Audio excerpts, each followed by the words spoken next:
Hello, my name is Mauro Wieser. I'm an artist in action at the Art and History Museums of Maitland. Yeah, so I was born and raised in Switzerland, and I immigrated to the United States in 2001.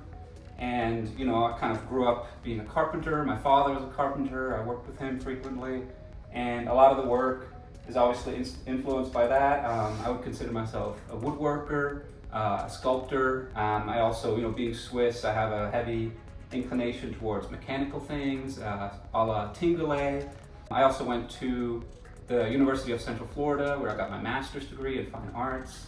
And after that, I sort of developed these ideas about AI and men.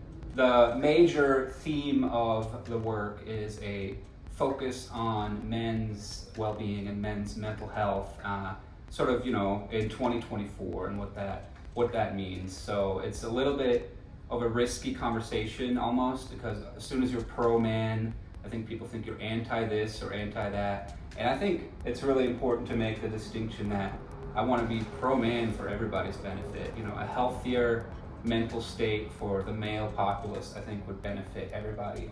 If I'm having this conversation about men, to sort of bring the work into the realm of men. So I think using things like engraving and sort of machining processes and carpentry, I think actually lends the work to be more approachable for a male audience in general, who I think is not typically your museum goer, is your average man. So I try to use things like a CNC machine to engrave, and I use kinetic components, movement, just because it's something I've always been drawn to, and I think a lot of men actually find that very interesting as well in artwork. Kinetic things, gears, man stuff. I hate to sort of be so shallow, but yeah, if it moves and has some cool components like that, some machine stuff, I love it, and I think that can only be more language for me to have in the work to sort of communicate my ideas. So another really important aspect of the work is some of the humor that I like to use in it. I think it's really, really important to make the work funny, not only to have that sort of initial draw, but also to disarm the audience a little bit.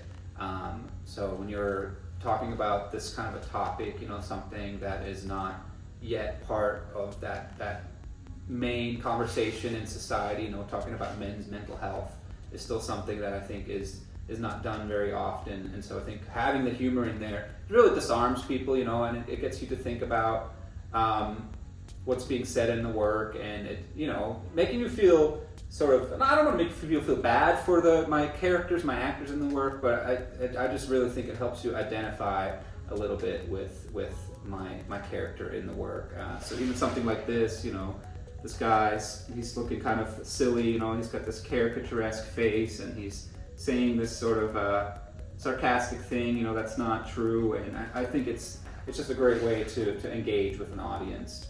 And so I'm trying to demonstrate that in the work in one way through showing, these male bodies. This is a damaged male body. He's also got that Romanesque sort of aesthetic, to sort of talk about the pressures men face. And then, he is decapitated, but is still saying, "I'm fine," which is, when you ask any old man, "How are you doing today?" They're like, "Oh, I'm fine." And, they're not fine. They're not fine. So that's a running theme in the work, is that sort of internal dialogue. And so in this different series here, you see that as well. This is much more sort of that conversation men have with themselves, things they feel, pressures from school, pressures from society, be strong, suck it up, just these things men hear that are just expected of them, which often relate to their physicality and might ignore their mental state. I wanted to sort of use that Romanesque figure as like a sort of a stand-in for the pressures men face to be a certain way or act a certain way, whatever that may be. It could be masculine or feminine pressures or anything in between, really.